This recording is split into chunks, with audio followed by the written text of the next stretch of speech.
So then, after Strange Love, you do lots of other work, and you come back to Bond with Goldfinger.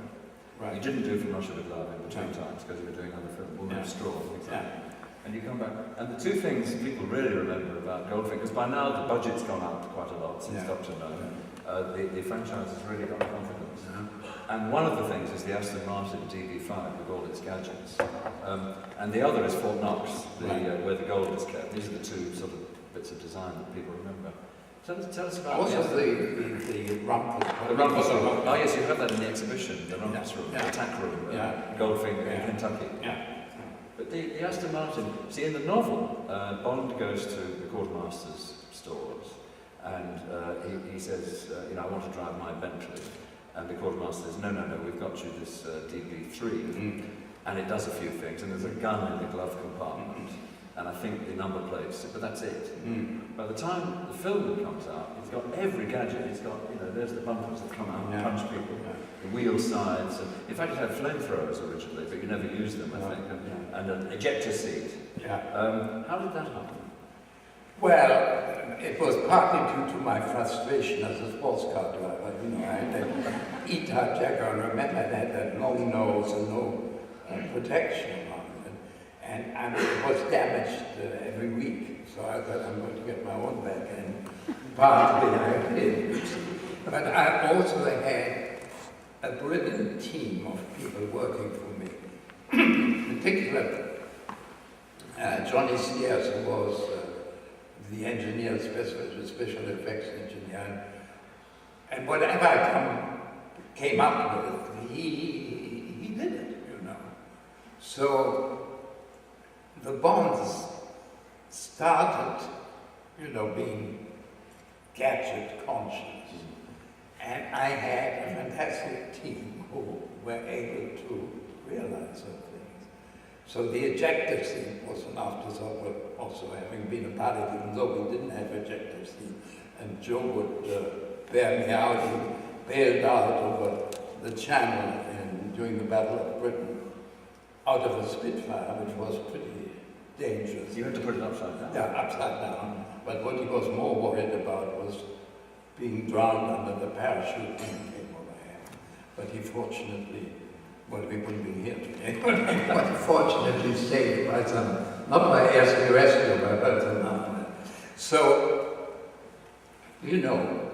ejector seats in those days did not exist. They came into being with jet planes.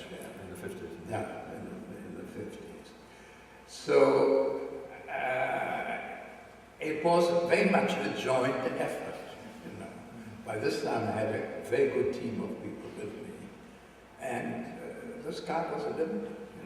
And unlike digital design today, CGI, it all worked, didn't it? I mean, okay, you had to have half a ton of equipment in the boot, which you couldn't quite see, but nevertheless, the ejector seat works, the wheel side works. The engineering didn't work. No, I hope not. But so was there always someone to sort out the engineering for it? Yes. Because the actual making it work must have been quite an achievement. And I was very lucky.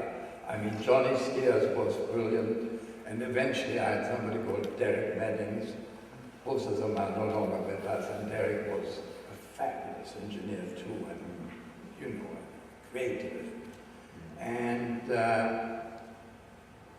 I was very fortunate to have a great team, or to be able to create a great team around me. In fact, somebody wrote, I think it was Roald Dahl wrote about Goldfinger, that the moment that scene happens with Q issuing Bond with the DB5, the series completely changed at that moment. Right.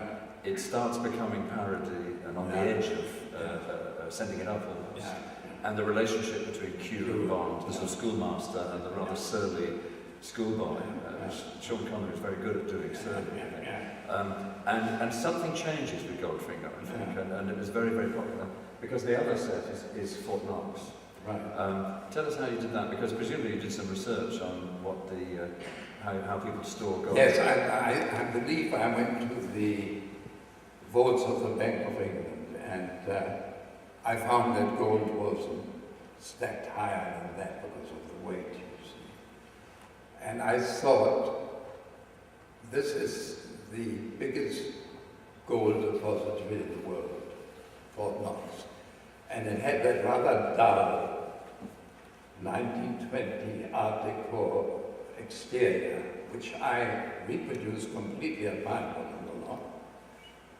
And of course, including the President of the United States, nobody was allowed to go inside Fort Knox.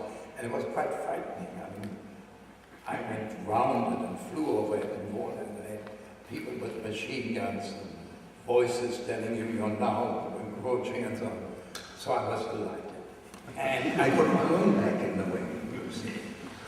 But, and it was, you know, the interesting thing, Christopher, it was really the last time that I can remember that I had to convince the producer, Harry Saltzman, and Cubby Broccoli, and the director, Guy Hamilton, of my ideas, because I came up with this big sketch at the reverse angle, actually, of, Fort Knox like a sort of cathedral, 40, 50 foot high, of gold stacked up to the top.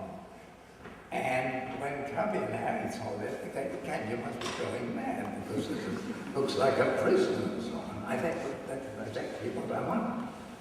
And it was the last time I really had to fight them for my concept. And fortunately, I was backed up by Guy. And so they went along with it. And the interesting aspect of it is when the film was released, United Artists received many letters saying how was it possible that a British film unit was allowed inside Fort Knox.